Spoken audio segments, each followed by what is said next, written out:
Hi, I'm board certified master arborist Daniel Miraval with Emerald Tree Care.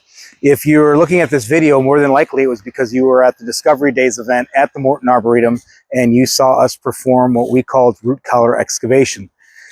This is where we had a specialized tool that was blowing a lot of air out of it, making a lot of loud sounds and blowing dirt everywhere. And we explained why that might be a problem. So to kind of help with facilitate how you might be able to identify and diagnose this at your own home, we have a demonstration here. So this is a tree, very small tree. Most people would think there's nothing wrong with it. But if you look down at the bottom, at the base, you can see how there's a lot of material heaped around the very bottom. And as I described at the Morton Arboretum event, this area down here at the bottom is really critically important. It's called the transition zone.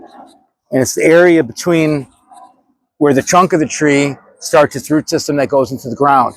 And these two parts of the tree are totally different and require different levels of care. And you don't want a lot of things buried up against the stem of the tree. You can get moisture buildup, insects, diseases can become a problem, and that'll all lead to lower vitality and eventually probably a spiral of decline that leads to death and the tree not making it to its genetic capacity. This happens to be an oak, and what do we know about oaks? They're really good for our environment, and we lose them way sooner than we should. And a lot of that has to do with improper planting techniques. Another thing that I brought up when we were doing demonstrations on the trees that were above the ground is we may have done a demonstration about vertical mulching.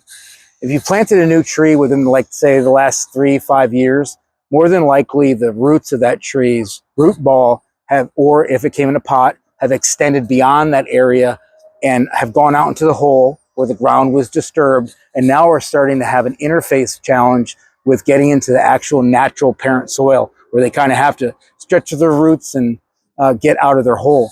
And we talked about vertical mulching. It's been very helpful. So in this case, we've already gone ahead with the Air Spade tool, and we've made some holes about 1 foot deep, 1 inch round. And we talked about biochar. Biochar is helpful for a lot of reasons, and we could put a link in the description below so that you can learn more about biochar if you don't remember everything we talked about. But we put the biochar back into these holes. And we may mix the biochar with compost or other organic matters. Organic matter, it really depends on what we diagnose when we do a soil test. And a lot of times that looks like just taking a probe in the ground and trying to identify what the strata levels of the soil horizons are.